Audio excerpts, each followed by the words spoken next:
Doutor Álvaro sempre com a gente aqui no Band News Station, traduzindo, tirando dúvidas dos ouvintes no meio dessa pandemia. Doutor, eu queria começar com um assunto que não está necessariamente na nossa pauta, mas os ouvintes da Band News FM estão em festa, muitos que vão curtir esse final de semana, o feriado que está chegando. O Sandro Badaró, que está com a gente hoje, estava contando que há um clima, digamos assim, uma expectativa de mais gente viajando do que no Réveillon. A galera vai para a praia, vai para o campo, vai curtir como se não houvesse amanhã, já que é talvez o primeiro feriadão sem restrições, como a gente teve nos últimos. Tem alguma dica para, sei lá, doutor, curtir, brincar, se divertir, mas evitar se contaminar, voltar mesmo vacinado com o coronavírus para casa? Doutor, bom dia para o senhor. Bom dia, Barão, bom dia, Badaró. É o bebê, né? Barão Badaró, os ouvintes. Bebê no olha feriado, só. doutor, convenhamos, a galera vai fazer olha. muito, viu? Olha, eu nem sabia da pauta, mas olha o quadro que está atrás de mim, tem uma praia aí atrás, né? Então, assim, muita gente, na verdade, está muito tempo sem viajar, e a gente entende toda a questão de querer fazer alguma atividade, ir para a praia, mas tem que tomar muito cuidado mesmo ainda, né? A gente está no momento do Brasil, claro, com melhoria dos indicadores da Covid, mas existe a preocupação de variante Delta, que ele é mais transmissível. Então, algumas regras, né? Quantas pessoas, vai descer com quem, quantas pessoas no carro, janela aberta, vai de máscara, chegou no local, um ambiente aberto é mais tranquilo a questão de você ficar sem máscara. Mas o grande problema, Barão e Badaró, é a hora que vai almoçar, o que você vai fazer depois da praia, aí você vai para um lugar fechado, bar fechado, sem janela, todo mundo junto, tira a máscara, então não é para acontecer esse tipo de coisa que aumenta a chance de transmissão. Aí vai todo mundo para um apartamento, um lugar onde vai ficar, abrir janela, tem um monte de gente conversando com proximidade, coloca a máscara. Então são esses pequenos rituais que são importantes na prevenção. A gente que atende paciente com Covid sempre escuta a mesma história.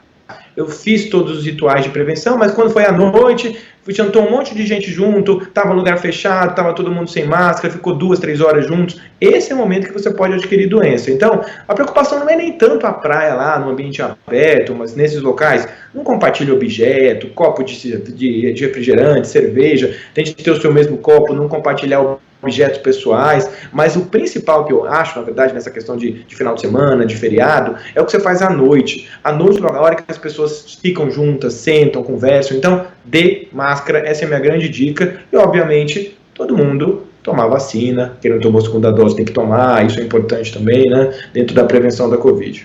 O doutor Álvaro, a gente está no momento de seca em boa parte do país, de umidade relativa do ar baixa em muitas regiões, e aí sempre tem, por exemplo, quem tem rinite, sinusite, tem algum problema, fica, às vezes a voz, às vezes a garganta pega um pouco. Eu sei que a gente já falou disso aqui 1 milhão de vezes, mas é importante relembrar. Quais os sintomas que eu senti isso aqui, hoje, sexta-feira, ou vou viajar amanhã, a garganta pegou, o nariz... Se eu estiver sentindo o que, eu tenho que falar, olha, eu não posso viajar, infelizmente, porque eu posso estar com Covid?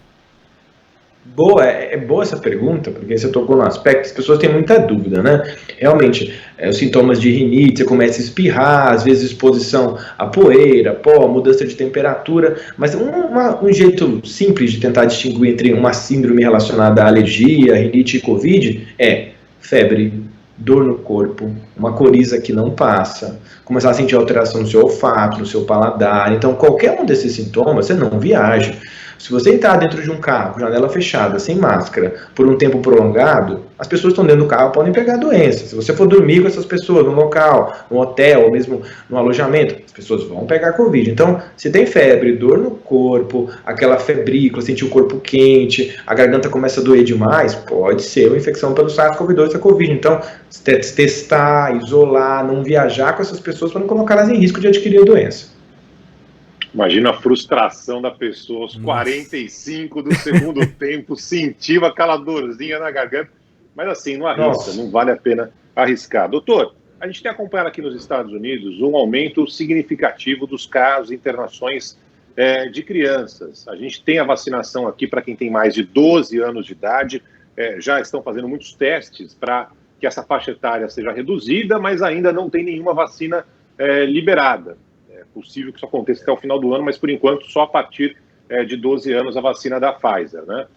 Por que está acontecendo? Eu recebo muita mensagem de ouvinte perguntando por que está acontecendo isso agora com crianças. Por que no começo da pandemia, por exemplo, muita gente fala assim, criança não tem problema, cuide dos mais velhinhos, né? E agora há esse aumento significativo dos casos de internações aqui, em especial nos Estados Unidos, doutor Álvaro.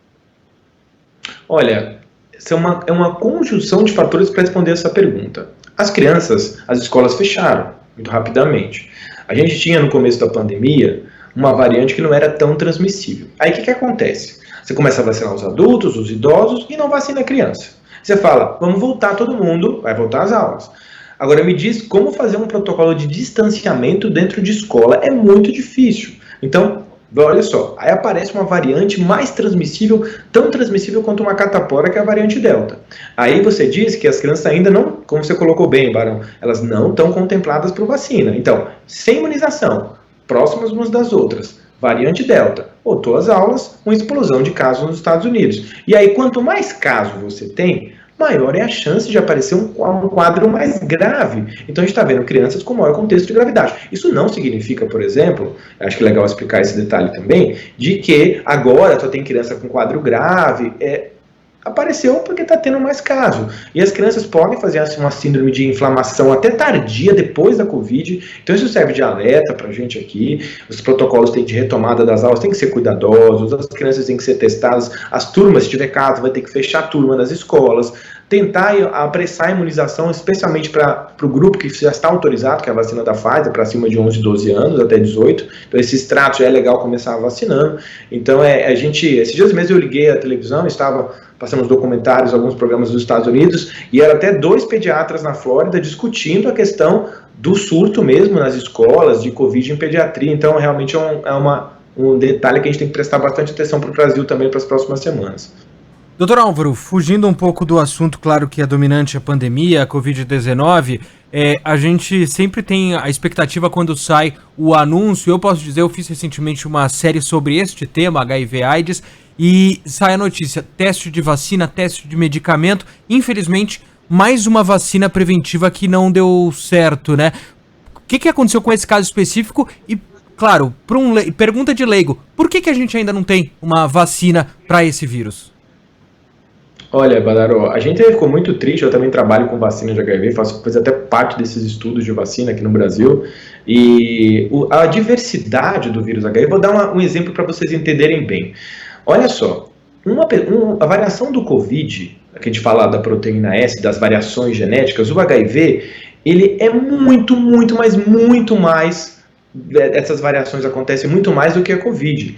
E o que acontece? Você tem que fazer uma vacina que cubra todas essas variações que existem no vírus HIV em vários países do mundo. Então, se montou um modelo de vacina agora, que era uma vacina mosaico, que você pegava e fazia uma vacina até parecida com as vacinas de adenovírus que a gente tem para a Covid. Colocava dentro de um vetor uma combinação de todas as proteínas possíveis para cobrir essa variação genética, para tentar induzir uma resposta imune. E era uma vacina um regime de 4 doses. E esse estudo aconteceu na África subsaariana, em mulheres, né, para avaliar a eficácia dessa vacina. O estudo foi interrompido porque o braço que tomou a vacina versus o braço que tomou o placebo teve a mesma quantidade de casos, não teve nível de proteção.